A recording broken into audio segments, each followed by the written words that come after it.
Assalamualaikum warahmatullahi wabarakatuh. Bismillahirrahmanirrahim. Innal hamdalillah nahmaduhu wa nasta'inuhu wa nastaghfiruh wa na'udzu billahi min sururi anfusina wa sayyiati a'malina. May yahdihillahu fala mudhillalah wa may yudlil fala hadiyalah.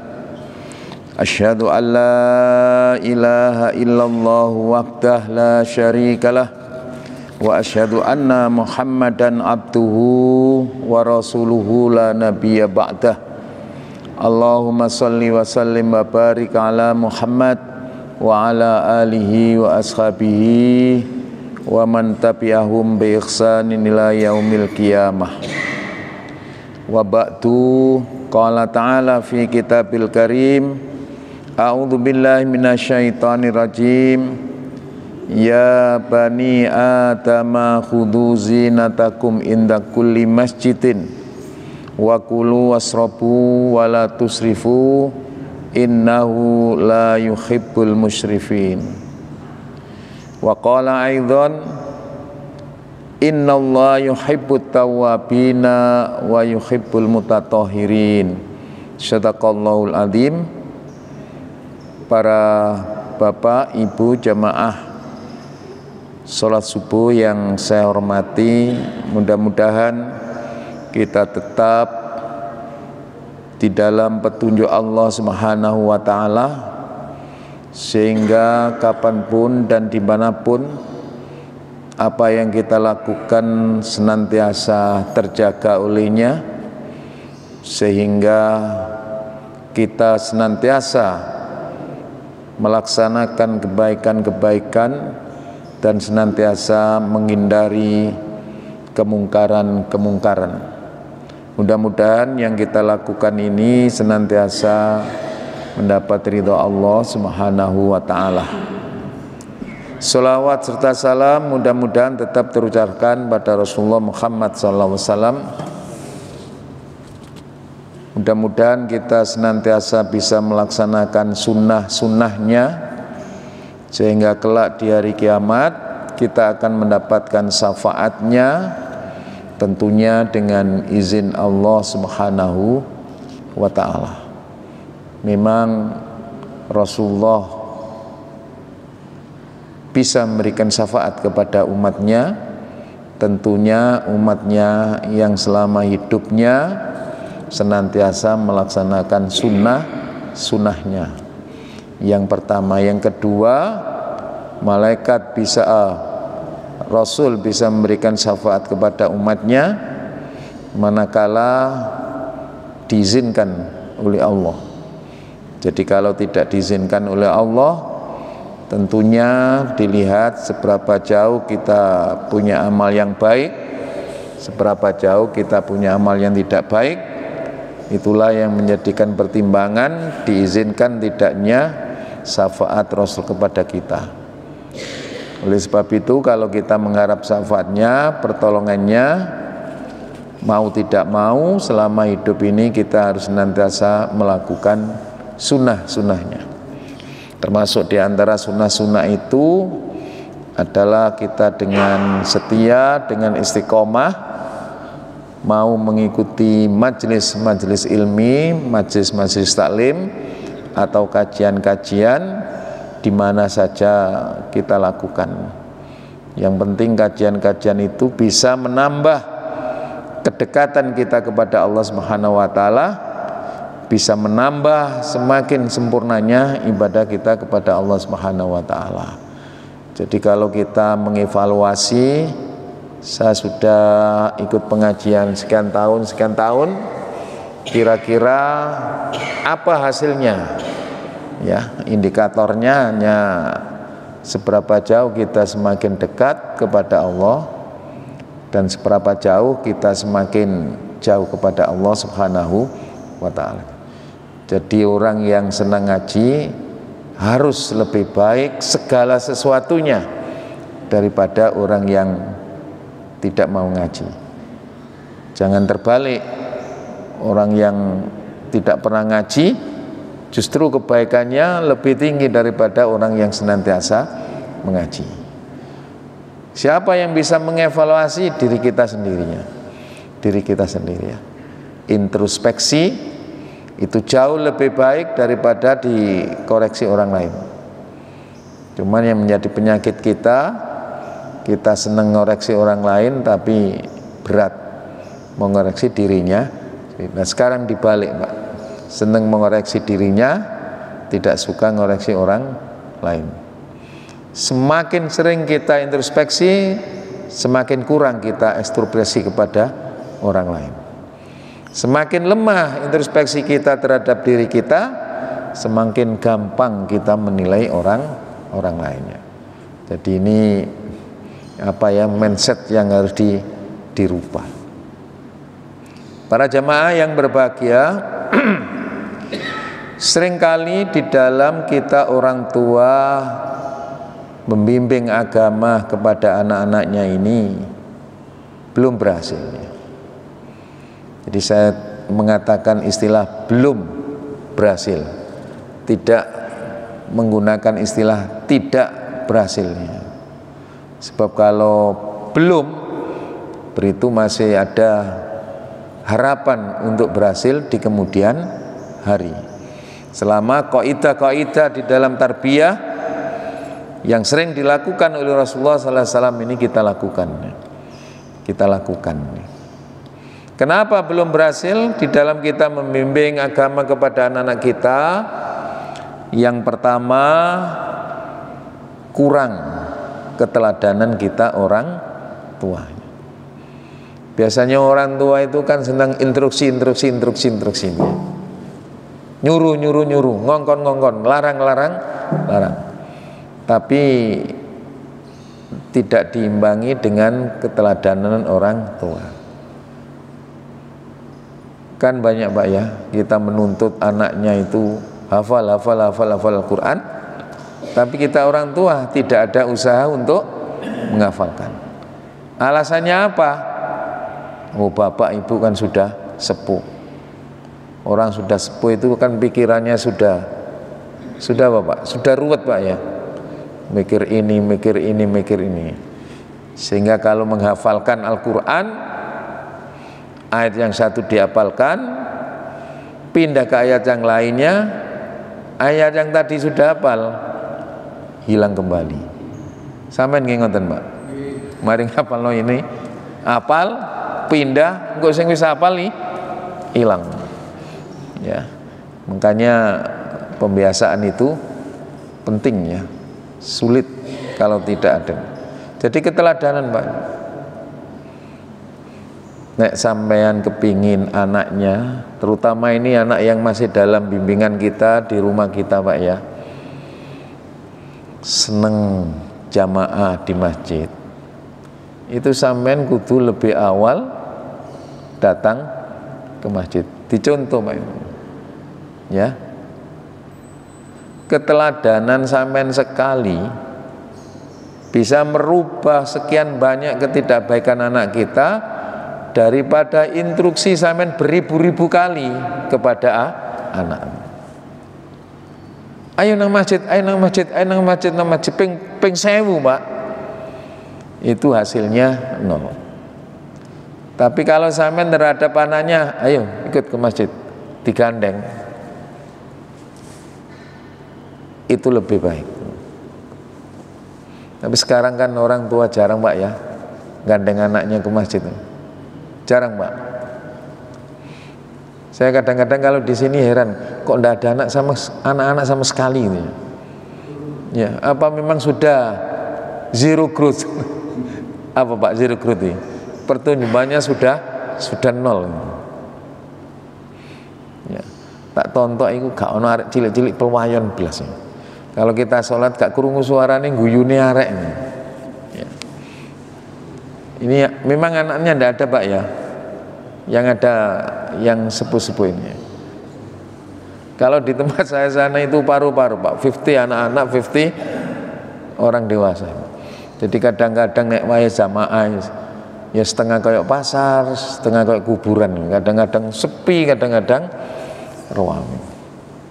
Ya, ya kadang-kadang kita punya kekhawatiran Pak Ibu.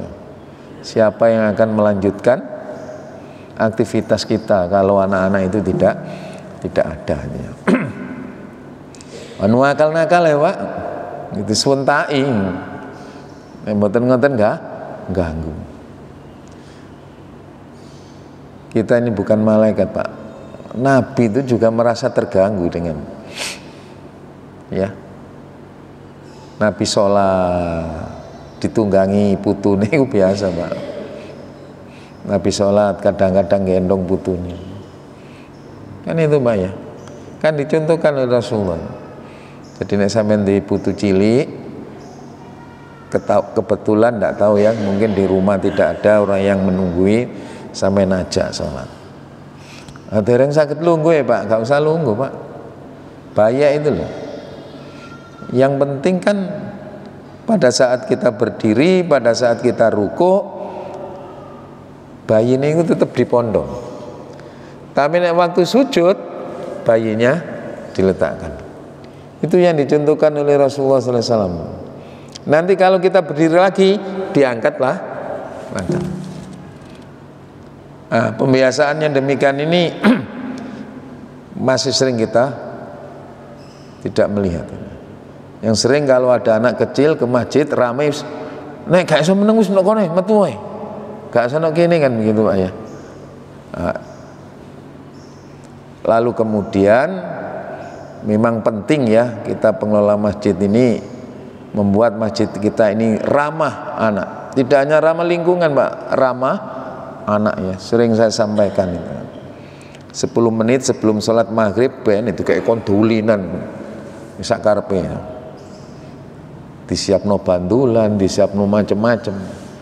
Nek 5 menit menjelang masjid masuk semua. Jadi belum banyak Pak di masjid. Di Surabaya sudah banyak masjid-masjid yang dilengkapi dengan tempat permainannya. Supaya apa? Menjaga Pak. Kita ini semakin hari kan semakin udzur ya. Apa semakin sehat Pak? Semakin udzur Pak. Nah ini nanti generasi ini. Kalau tidak ada sama sekali. Nah ini para jamaah yang berbagai keteladanan. Ngongkon anak ngaji ping 1000 Pak, gak digatekno arek. Tapi ini anak sampean sampai jak lungguh jajar sampean ngaji ikut. Itu namanya keteladanan. Keteladanan itu sekian persen daripada kesuksesan seorang di dalam mendidik apa saja, termasuk mendidik agama. Jadi harus lebih banyak memberikan contoh. Sampai lihat dalam kehidupan rumah tangga kita kan ngefannya anak-anak itu kepada orang tua kan beda-beda. Ada yang ngefannya itu kepada bapaknya, ada yang ngefannya kepada ibunya. Kalau kebetul ngefannya kepada bapaknya yang harus banyak memberikan teladan. Tapi kalau yang ngefannya anak kepada ibunya yang harus banyak memberikan teladan Pak. Kelihatan. Ya. Karena ada Pak yang namanya anak ketemu bapak ini kayak mungsuh. Ono ndak Pak? Ada Pak. Nek ketemu bapak ini lho kayak mungsuh. Tapi nek ketemu ibu kayak konco. Ada ndak Pak? Dan ada ndak? Aku nek ketemu bapak kayak mungsuh. Tapi nek ketemu ibu kayak, lo kalau ngefannya itu kepada salah satu orang tuanya, kesempatan orang tuanya itu memberikan teladan-teladan yang baik. Maghrib jam berapa? 10 menit kita harus mengawali datang ke masjid dulu. Itu nanti akan ditiru, ya. Jadi tidak banyak instruktif, tidak banyak perintah, tapi yang banyak itu teladan. Makanya sering kita menyampaikan kepada anak-anak ini kurang berhasil. Yang kedua, para jamaah yang berbahagia, kenapa belum berhasil? Karena pendampingan kita lemah. Kita orang tua Pak ya, kalau melihat sekali anaknya ke masjid, itu seolah sudah sukses itu. Wis gak dielingno maneh, wis gak didampingi maneh, wis gak diajak maneh wong anakku wis nang masjid. Sekali lengah orang tua untuk tidak mendampingi anaknya, besok tidak ke masjid lagi. Ya kan? Ru anake jam 4 ngaji wis aman wis, alhamdulillah anak saya sudah ngaji. Dibiarkan tidak didampingi terus, besok jam 4 tidak ngaji lagi, Pak. Nah, ini pendampingannya. Makanya orang tua-tua kita dulu tidak begitu pandai-pandai orang tua kita dulu itu. Jadi falsafah mengajar anak, gandeng anak ke masjid itu luar biasa, ya kan? Masih ingat Pak, dulu itu bapak kita kalau ngajak kita ke masjid kan tangan kiwai gandeng anaknya, dijak bareng. Saniki enten Pak ngeten. Gak ono Pak nggih. Soalnya sekarang orang tua anak keluar dari rumah ke masjid, anaknya juga keluar rumah tapi tidak ke masjid. Dulu itu digandeng Pak, itu Pak, digandeng. Jangan ke masjid dulu, bareng bapak saja. Karena apa? Khawatir bapaknya. Ya memang kenapa persoalan itu terjadi? Ya dulu kan masalah kerumitan tidak seperti sekarang Pak ya. Nganuti anak itu nganut dulu apa nganut sekarang Pak? Nganut dulu Pak. Sebab dulu itu gurunya hanya orang tuanya saja Pak. Tapi sekarang anak gurunya banyak itu. Guru ono TikTok barang ngene. Ku sing disenengi arek Pak, TikTok. Ono medsos iku gurune. Ya kan? Kafe itu dengan gurunya. Mereka lebih bisa memberikan ya kesempatan kepada anak kita ini jauh yang menyenangkan kepada kita itu ya. Bagaimana tidak lebih baik di sana itu, masya Allah. Tuku kopi loh Pak, teh 3.000. Tapi maine wian piro jam Pak ini? Jaman itu, jam-jaman itu. Nah ini ada satu masjid yang mulai mencoba begitu Pak. Jadi masjidnya itu diberikan wifi. Ada jam-jam penggunaan termasuk untuk main anak-anak difasilitasi jam sekian sampai jam sekian. Kalau itu bisa pendampingan dengan efektif, gak mungkin anak itu nyolong-nyolong ya internet Pak. Karena sudah diberi jam. Setiap jam ini digunakan anak ini. Silakan. Tapi ya harus ada kontrol, harus ada pendampingan. Jadi gurunya kalau kita dulu itu orang tuanya satu Pak. Ngongkon A ngono gak ono sing ngongkon B Pak. Lah saiki enggak ya Pak. Awe di ngongkon A TikToke ngongkon B. Sing menarik perintahnya TikTok Pak. Akhirnya anak ikut. Makanya pendampingan itu selalu tidak boleh bosan-bosan, tidak boleh bosan-bosan. Selalu didampingi. Yang ketiga, para jamaah yang berbahagia, sering kita orang tua ini kurang bisa mencari waktu yang tepat di dalam membimbing anak. Ya. Mana saat-saat yang tepat orang tua membimbing agama kepada anak-anaknya, itu kadang-kadang kita kurang memperhatikan. Oleh sebab itu ada 5 tip salafus soleh. Ada tip kiat-kiat yang dimiliki oleh salafus soleh, para ulama-ulama kita dulu dalam mendidik anak itu waktu-waktu apa saja yang tepat itu. Tentunya ini masih berupa apa Pak? Ikhtiar ya, ikhtiar. Apa 5 waktu yang tepat itu? Yang pertama adalah usahakan di dalam mendidik dan membimbing agama kepada anak-anak kita ini dilakukan pada saat kita berkesempatan sholat berjamaah, sholat jamaah itu. Luar biasa itu Pak. Ya. Makanya kalau ada orang tua mendampingi anaknya pada saat diajak ke masjid sholat berjamaah itu, jangan hanya anak digandeng dari luar masuk ke masjid setelah sholat jamaah itu. Sisakan waktu 5 menit atau 10 menit, sampaikan nilai-nilai agama. Potret orang sholat berjamaah itu sampai tunjukkan itu. Anak itu lebih cepat menerima dengan sesuatu yang dilihat daripada yang didengar, Pak. Kalau dia yang melihat dia itu menarik, dia akan mudah mencontoh. Waktu sholat berjamaah tidak kurang dari 5 atau 4 aspek nilai-nilai agama yang bisa kita sampaikan kepada anak kita pada waktu sholat berjamaah. Berapa, Pak? 4. Misalnya apa? Masalah kebersihan bisa sampai ajarkan kepada anak-anak. Yang kedua, masalah kedisiplinan. Yang keempat, masalah kejujuran. Ya. Kemudian yang keempat, masalah kebersamaan. Itu kan nilai agama yang luar biasa, Pak itu. Pertama, masalah kebersihan. Kita ini kadang-kadang menyuruh anak bersih itu wangel, Pak. Wangel.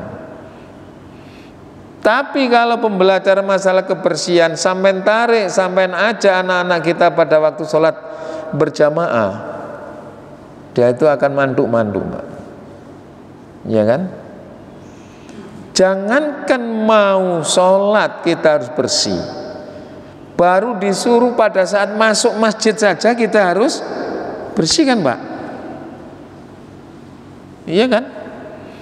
Coba kita baca di dalam Al-Quran, misalnya surat Al-A'raf surat nomor 7 ayat 31. Ya. A'udzubillahi minasyaitonirrajim. Ya bani Adama khudhu zinatakum inda kulli masjidin. Ya bani Adama, wahai anak turun Adam. Kita ini keturunan Adam bukan, Pak? Keturunannya, Pak. Bukan nek ditakoni, iki cek dulurmu duduk, cuma dulurku toko Nabi Adam ini. Jadi kita ini anak turun Nabi Adam. Khudhu zinatakum inda kulli masjid. Di setiap kalian mau masjid Allah, gunakan pakaianmu yang bersih, yang indah. Loh, Pak. Innallaha jamil yuhibbul jamal, kan begitu, Pak, kata Nabi. Allah itu indah, Allah itu baik, suka kepada kebaikan. Innallaha tayyib yuhibbu tayyib. Allah itu baik, suka kepada kebaikan. Jadi masuk masjid suruh. Nah, disampaikan makanya supaya bersih kamu bisa melaksanakan perintah Allah. Kalau mau ke masjid diusahakan mandi dulu biar bersih. Tidak hanya wudu, tidak hanya mandi, tapi berwudu. Ini kebersihan, kesucian yang disampaikan dengan bahasa yang gampang, dengan bahasa yang ringan, dengan praktek anak bisa melihat bahwa orang sholat itu kudu bersih. Jangan kamu kotor, kan begitu. Orang yang bisa menjaga kebersihan, orang yang bisa membaca kesucian itu, tidak hanya orang itu dicintai Allah Subhanahu wa ta'ala, tapi segala sesuatunya dijaga oleh Allah, dilindungi oleh Allah. Coba sampean baca di dalam Al-Quran surat 2 Al-Baqarah ayat 222. A'udzubillahi minasyaitonirrajim. Innallaha yuhibbut tawwabina wa yuhibbul mutatahhirin. Sungguh Allah itu cinta kepada orang-orang yang bersih dan cinta kepada orang yang bertobat kepada Allah. Jadi pengertian bersih dari ayat ini adalah bersih fisik kita, bersih mental kita, bersih fisik kita dari kotoran-kotoran yang sifatnya lahiriah, bersih mental kita kotoran-kotoran yang sifatnya spiritual kita, mental kita. Artinya usahakan kamu selalu bersih dan selalu dalam keadaan istighfar dan bertobat kepada Allah. Kalau ini sudah menjadi kebiasaan anak, kan yakinkan bahwa orang yang bersih itu dicintai oleh Allah. Kalau ini satu hari sampean dengungkan kepada anak kita di telinganya, dia akan selalu ingat terus, harus bersih, harus bersih, harus bersih. Kalau saya bersih, saya dicintai Allah. Kalau saya bersih, saya cintai Allah. Kita memberikan pembelajaran agama kepada anak kita, yang penting kesannya, Pak. Bukan pesannya, kesannya. Kesannya itu apa? Setelah dididik ini perubahan ada enggak pada anak kita? Nah, ini kalau tidak rutin ya sulit. Tidak hanya dicintai Allah, tetapi dijaga oleh Allah. Ada testimoni, Pak, ya, yang dilakukan oleh Allahyarham Panglima Besar Bapak Jenderal Sudirman. Kenal, Pak? Siapa itu, Pak? Itu mujahid besar, Panglima Sudirman. Di setiap mengikuti pertempuran, meskipun banyak pasukan yang meninggal, tapi dirinya itu selalu diselamatkan oleh Allah, selalu dijaga oleh Allah. Kalau pasukannya tidak meninggal, ya pasukannya luka-luka, tapi Panglima Sudirman tidak, dijaga oleh Allah Subhanahu wa ta'ala. Makanya dikenal dengan tokoh besar, ya. Gak tedas tapak palune pandin, karena orang mengomong, bukan karena adigang-adigungnya, Pak, karena Panglima Sudirman itu dekatnya kepada Allah. Tapi nek jenderal-jenderal saiki gak tapek tekat ya. Malah ngado kabeh. Malah ngado kabeh kan. Kalau dulu Panglima Sudirman terkenal, Pak. Tiap peperangan dijaga. Satu ketika ditanya oleh pasukannya, "Wahai Panglima Besar Sudirman, saya lihat di setiap kali pertempuran itu Anda ini kok tidak pernah mendapat masalah. Kelihatannya terjaga terus." Apa jawab Panglima Sudirman pada saat itu? Apa rahasianya sampai diselamatkan dan dijaga oleh Allah?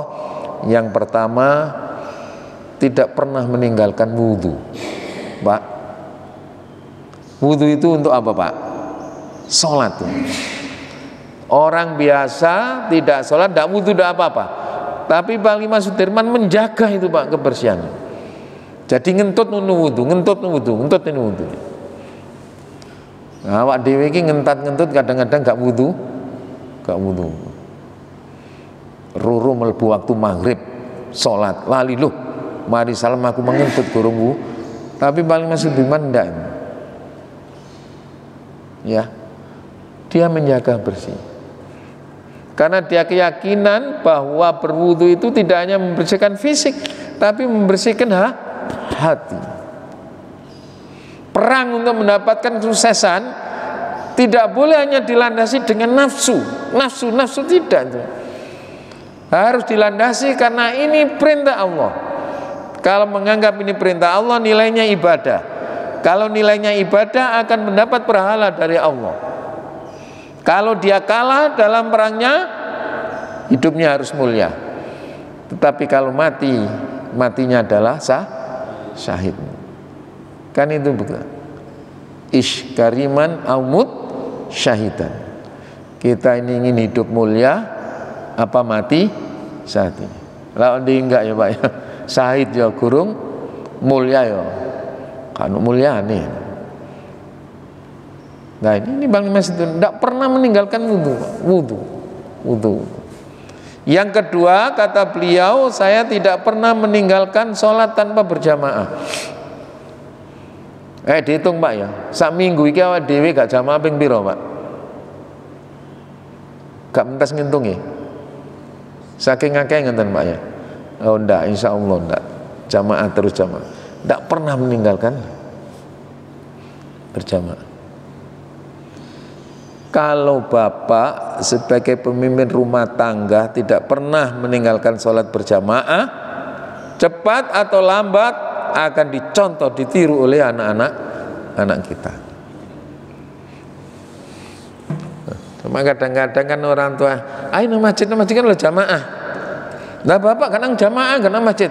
Bapak cik entas teko kantor, bapak cik kesel, bapak cik capek. Tadi nek wong capek kok oleh gak jamaah kan kesal itu. Akhirnya menit dibaleni pak anak ini. Saumawan dulinan terus ya. Barang disuruh anaknya, ayo nang masjid jamaah. Aku ndak jamaah pak. Kenapa? Aku capek. Bukankah capek itu boleh meninggalkan jamaah? Apa dikatakan anak? Bapak kemarin itu kan ngomong begitu, nek capek boleh ndak? Ditiru ya pak saya. Begitu loh. Jadi hati-hati di dalam memberikan kalimat instruktif kepada anak-anak kita itu, hati-hati pak. Ini masalah kebersihan.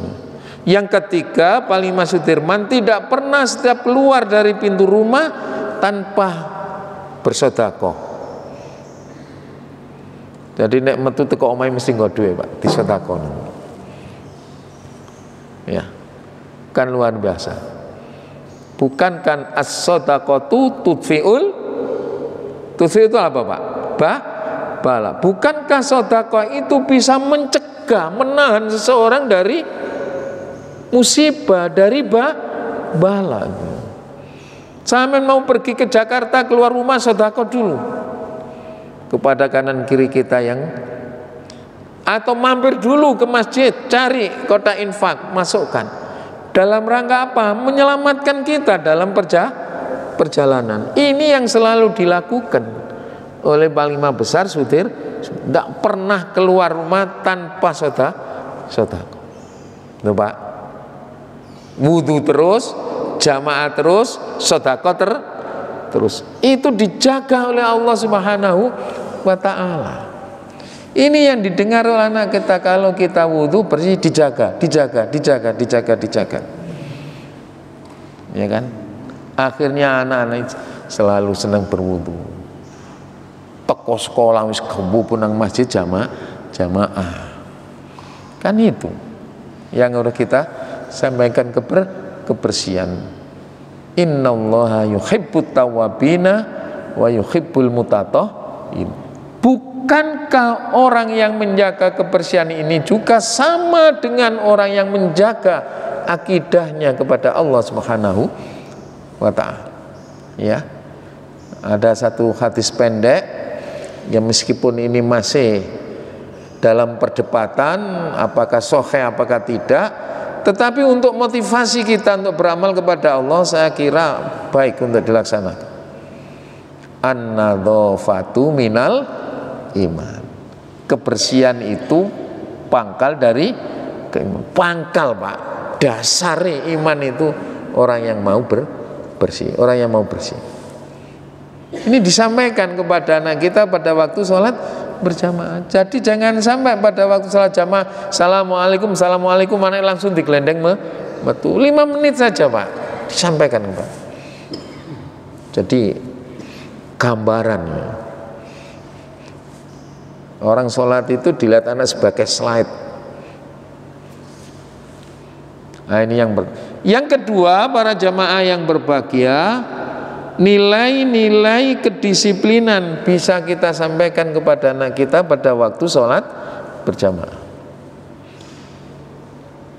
Ya, apa yang disampaikan kepada anak?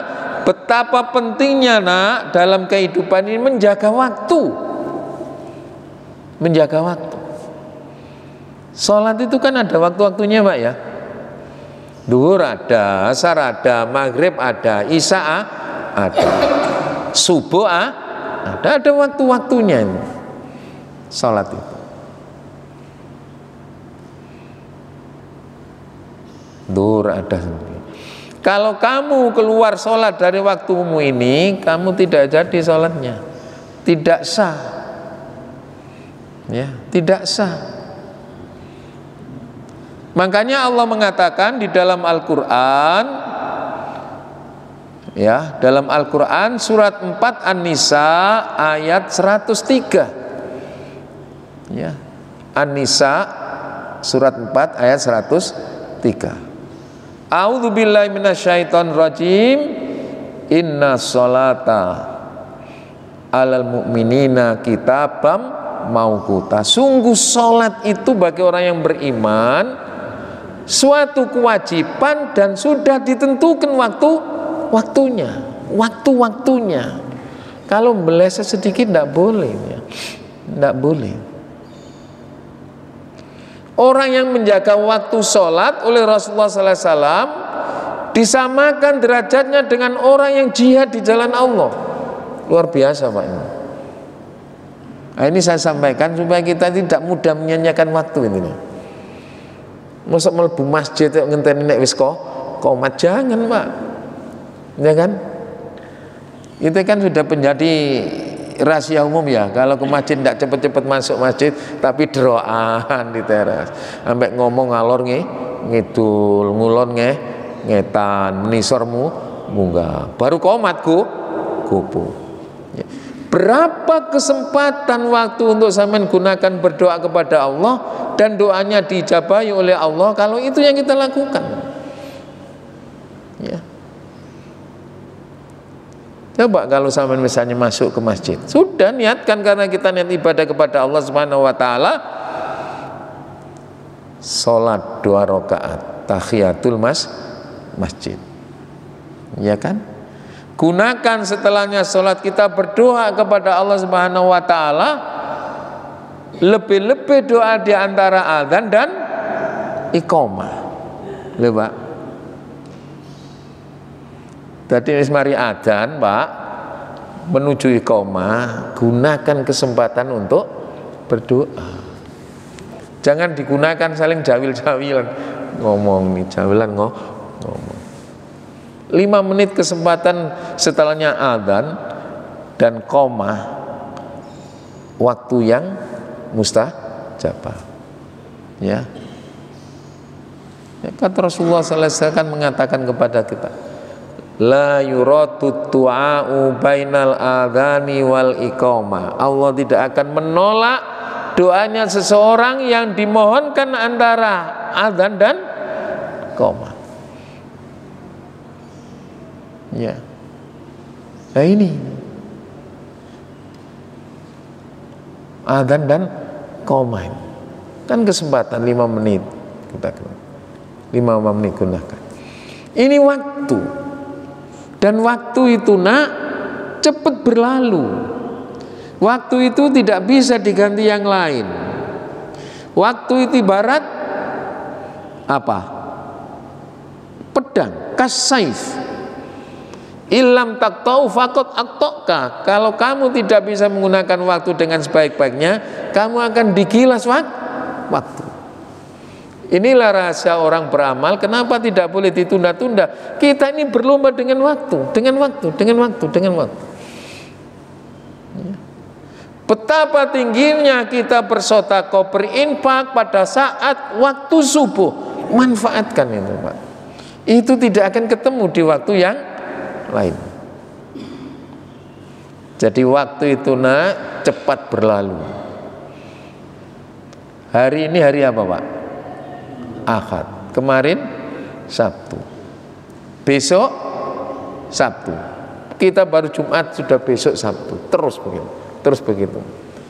Lah penyakit kita ini sering-sering waktu yang tinggal sedikit itu yang kita sadar. Makanya saya mengingatkan kepada ibu-ibu, sebentar lagi ini akan puasa.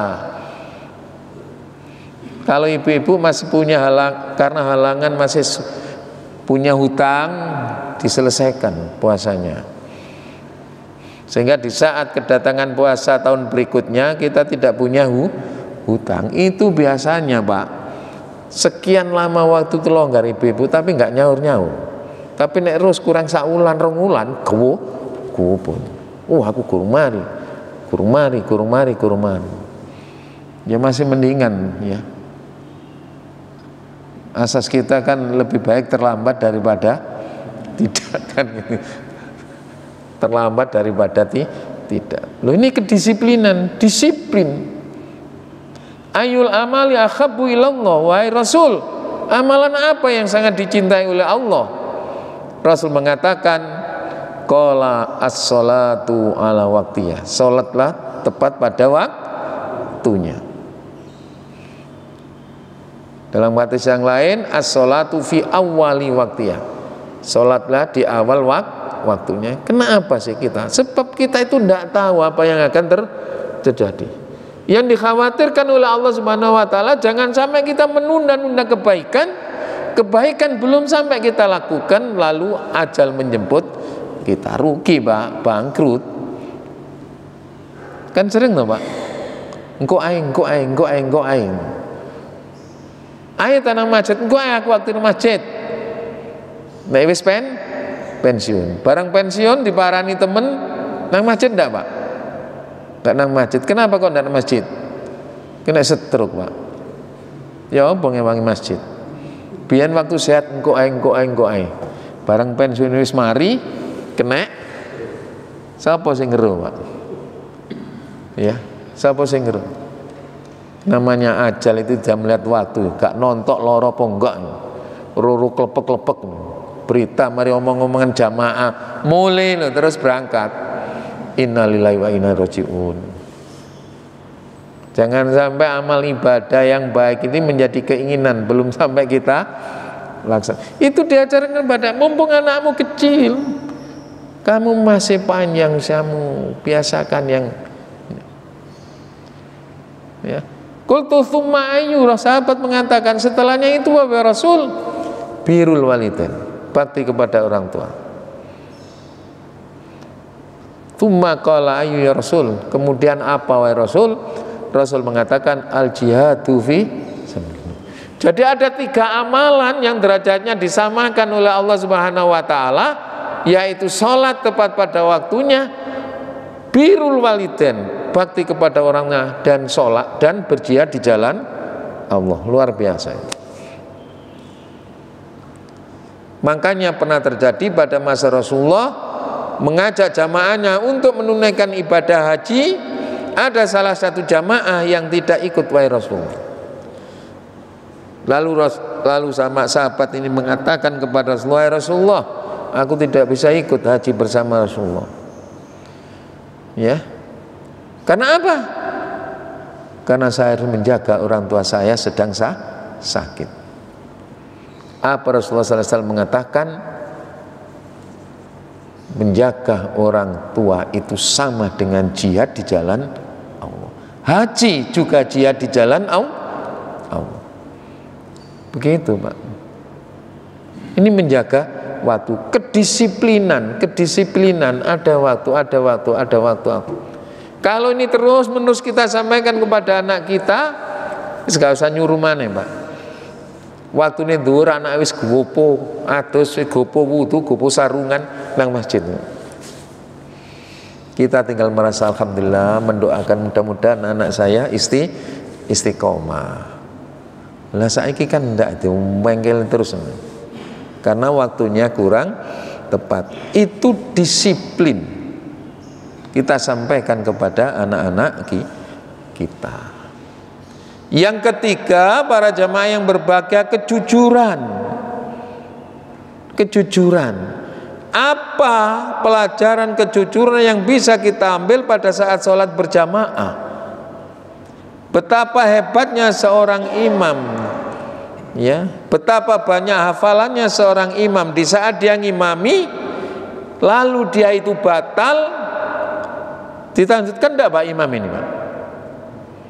Sampai ngimami, Pak, moro-moro sampean batal ngentut. Sampai lanjutkan enggak, Pak?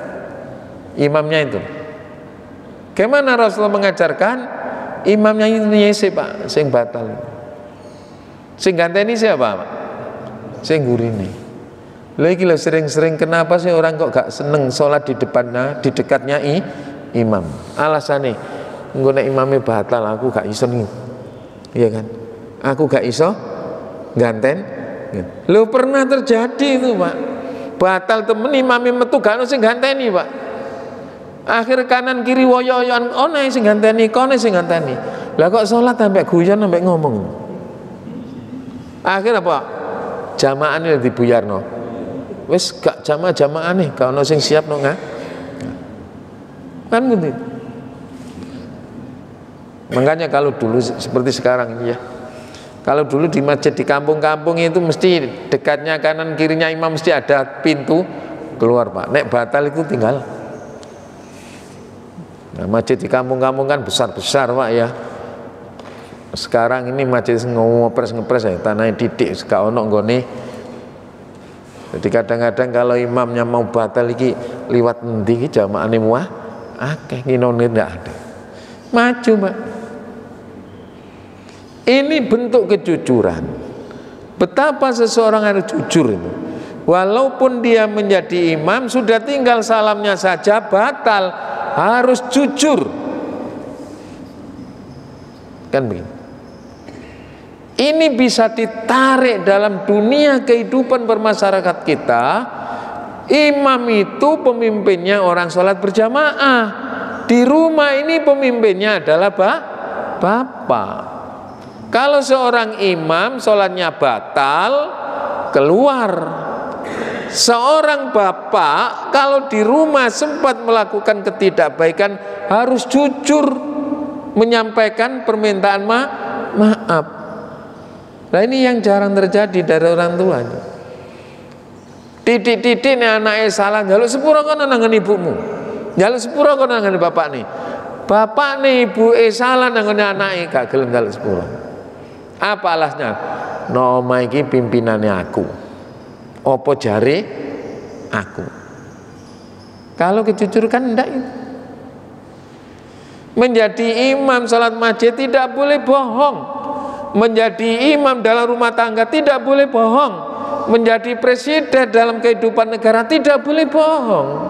Kalau bohong muaranya kepada rakyatnya. Akhirnya rakyatnya gampang menjadi pembohong. Kenapa? Halong pimpinanku pembohong. Iya kan Pak? Indonesia ini kan paternalistik. Fahamnya paternalistik itu apa kata yang di atas itu loh Pak. Apa kata yang di atas. Ya. Hidup di masyarakat itu tergantung sangat kepada pemimpinnya, kepada rakyatnya. Saukubek pernah mengatakan kebaikan satu bangsa, satu negara tergantung akhlak daripada masyarakatnya, utamanya akhlak para pimpinannya. Kalau para pimpinannya akhlaknya baik, masyarakatnya akhlaknya baik negara ini. Tapi kalau rusak, mental penguasanya mental korup, rakyatnya juga akan mental korup. Karena paternalistik itu loh Pak. Makon yo celpat celput kok, aku gak oleh celput kan begitu Pak. Ya. Ibarat orang bermain nekeran itu ya satu-satu, kon salah aku ya salah kan begitu Pak. Kan kita itu sering kadang-kadang menjadi warga itu membalas sesuatu yang tidak baik. Walaupun perintah agama yang tidak baik itu kamu balas baik, tapi kenyataan kita, nah kamu korupsi aku ya korupsi, ini itu namanya paternalistik. Jujur batal. Loh, di beberapa negara itu banyak presiden nih karena batal mundur Pak. Iya. Tapi nek kene misake batali malah kepingin mana ya Pak? Lu betone Pak. Unik Indonesia Raya. Nah, ini diajarkan kepada kejujuran kepada anak-anak yang menjadi jamaah. Nek kamu menjadi makmum masbuk telat, imame salam, ojo melok salam. Apa Pak? Tambah yang kamu kurang. Ya kan? Di saat anak sholatnya kurang menambah, itu namanya kejujuran. As-sidqu yahdi ilal birri wal birra yahdi ilal jannah. Kejujuran kebaikan itu selalu membimbing seseorang kepada kebaikan, dan kebaikan akan bermuara kepada surga Allah. iyyakum wadh-dhanna iyyakum wal kadhiba fa innal kadhiba yahdi ilal fujuri wa innal fujura yahdi ilan nar. Kebohongan itu akan mengantarkan anak biasa tidak baik, kebiasaan tidak baik akan mengantarkan seseorang masuk neraka. Itu diinginkan Pak anak itu. Jujur surga, bohong neraka. Jujur surga, bohong neraka. Kalau ini sudah masuk, luar biasa. Ini kejujuran Pak. Nah sekarang ini segala sesuatu yang ada di Indonesia ini sudah ada Pak. Yang hilang itu apa Pak? Kejujuran. Yang hilang itu kejujuran.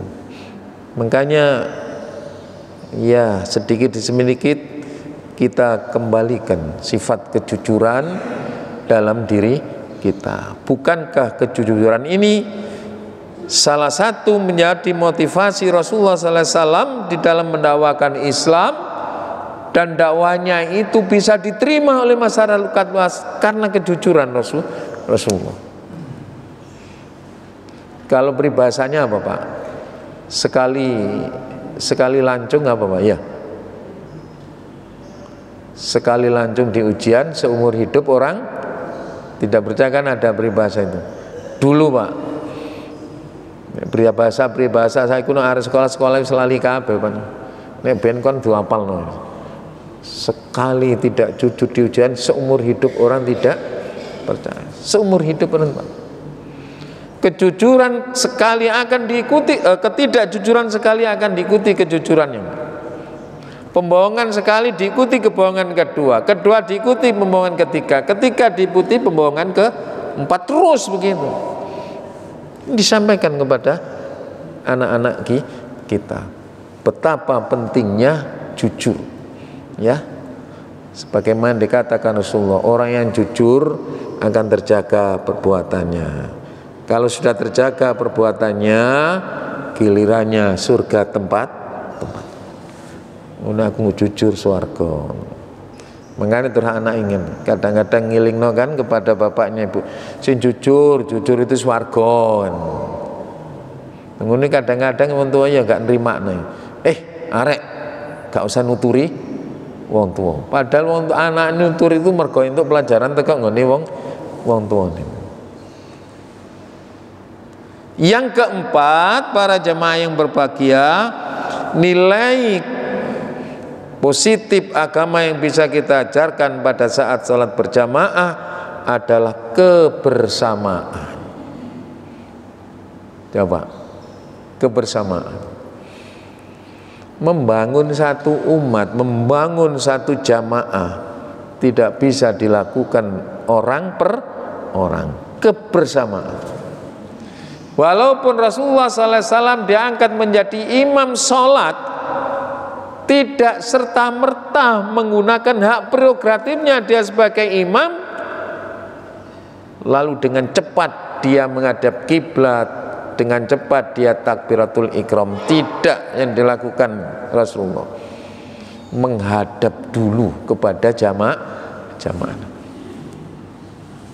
Ini Mak, itu Rasulullah. Ya. Rasulullah SAW sangat menjunjung tinggi sikap kebersamaan seseorang umatnya itu. Coba pada saat Rasulullah SAW mendapat amanah, mendapatkan kesempatan untuk menaruh Hajar Aswad di salah satu sudut Ka'bah, ya kan? Hajar Aswad itu simbol kesucian yang ada di sekitar Ka'bah. Semua orang menginginkan. Orang kafir pun juga menganggap Hajar Aswad itu adalah simbol kesucian, ya kan? Pada saat terjadi renovasi besar-besaran Ka'bah itu, semua sudah selesai bangunannya, tinggal satu meletakkan di mana tempatnya Hajar Aswad. Bingung pembesar-pembesar Arab pada waktu itu, siapa yang punya hak ini? Lalu muncullah ada satu saran, sebaiknya diumumkan saja, disayembarakan saja. Orang yang punya hak menaruh Hajar Aswad ini adalah siapa saja orangnya yang pertama kali masuk masjid. Coba Pak, kira-kira gini loh Pak gamane, misalnya nok masjid iki Pak, terus takmir menyiapkan kulkas digawe sayembara, sapa sing mlebu masjid pertama iku sing punya hak mendapatkan kulkas. Ya apa Pak kira-kira? Gak royokan Pak? Oh ini Hajar Aswad itu diketahui pada saat itu ternyata orang yang awal sekali masuk masjid siapa? Rasulullah. Berarti Rasulullah punya hak untuk menaruh Hajar Aswad. Dipilih karena orang jujur Pak. Sudahlah, yang namanya orang jujur tidak terpilih sekarang, besok terpilih Pak. Besok terpilih, tidak bisa terpilih. Pembohong itu sekarang terpilih, besok enggak Pak. Kalau besok terpilih, besoknya tidak akan terpilih itu. Jangan sampai kebohongan terjadi sampai 3 kali gitu loh Pak. Ya, ini Rasulullah SAW. Loh, mestinya kan Rasulullah kuat loh Pak ngangkat. Ya, Hajar Aswad ini kan hak saya ambil, saya taruh enggak. Tapi yang dipikirkan oleh Rasulullah SAW, pada saat itu di Arab Saudi ada 4 suku yang besar. 4 suku yang besar. 4 suku ini punya kekuatan sendiri-sendiri. Kalau saja satu suku ini membelot, tidak akan sukses rencana. Oleh Rasulullah SAW diambilkan Pak 4 tokoh suku yang ada di situ mewakili. Lalu Rasulullah SAW menaruh serbannya di lembar itu Pak. 4 sudut ini, 1 sudut suku ini, 1 sudut ini, 1 sudut ini, 1 sudut. Kemudian diangkatlah 4 sudut ini secara bersama. Dibawa ke dekat Ka'bah, sampai dekat Ka'bah, Hajar Aswadnya dia ambil oleh Rasulullah SAW, ditaruh di salah satu sudut yang sekarang disebut dengan sudut Hajar Aswad. Setiap orang akan umroh, tawaf, haji di sana harus dimulai dan diakhiri tawaf itu di sudut Hajar Aswad. Kenapa Rasulullah SAW melakukan yang demikian? Dia tidak mau, mumpung saya mendapat kepercayaan, mumpung saya menjadi kesempatan, lalu kesempatan itu digunakan sendiri tanpa melibatkan orang lain. Coba, saking menjaga kebersamaan. Sama sholat itu juga begitu, ya kan? Faidha kabbaro, kalau imamnya sudah takbir, kebersamaannya apa? Semua jamaahnya takbir, Allahu Akbar. Kan begitu Pak. Faidha qara'a, kalau imamnya membaca, semua jamaahnya serempak, wasma'u, dengarkan. Ojo sampai imam dengar moco kono moco. Faidhar ka'a farka'u, pada waktu ruku. Ini ajaran kebersamaan. Alangkah tidak indahnya kalau sebelah kanan sudah ruku, sebelah kiri belum ruku. Ya, kalau itu terjadi kan paling koyok nganu iki Pak, nek acara-acara nang lapangan. Apa itu Pak? Siji ngadeg terus duduk, siji ngajak. Kalau salat ndak. Faida sajada, kalau sujud imamnya sujudlah. Faida qara'al imamu ghairil maghdubi alaihim waladhdallin. Apa dibaca makmumnya Pak? Apa dibaca makmumnya Pak? Amin. Bukan kampanye loh Pak, nggak sampean kira kampanye. Ya kan? Bapak ada paslon namanya amin, bukan kamu. Ini kebersamaan dalam Islam. Sholat saja nak perlu kebersamaan dalam Islam. Apalagi kamu di dalam berdakwah perlu kebersamaan. Dan kebersamaan dalam memperjuangkan agama Allah ini satu sunnah Allah yang harus dilakukan kalau ingin sukses. Ya gitu. Coba misalnya Rasulullah Shallallahu Alaihi Wasallam mengangkat Hajar Aswad dewe, diangkat dewe, mungkin suku 1, 2 setuju, yang 2 tidak setuju, ya kan? Jadi di saat kita menjadi kesempatan apa sajalah yang kita dapatkan, manfaatkan dengan cara kebersamaan. Apalagi mendakwakan agama Allah. Kalau tidak ada kebersamaan, Pak, susah. Saya membaca di dalam Al-Quran, misalnya di dalam surat As-Saff, ya Pak, Saff surat 61 ayat 4. A'udzubillahi minasyaitonirrajim.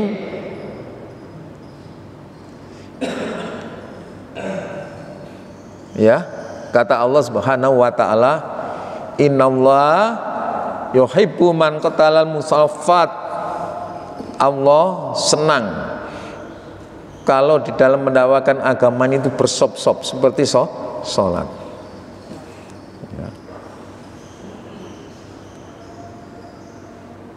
Jadi Allah senang kepada hambanya di dalam memperjuangkan agama Allah ini secara bersama, kebersamaan.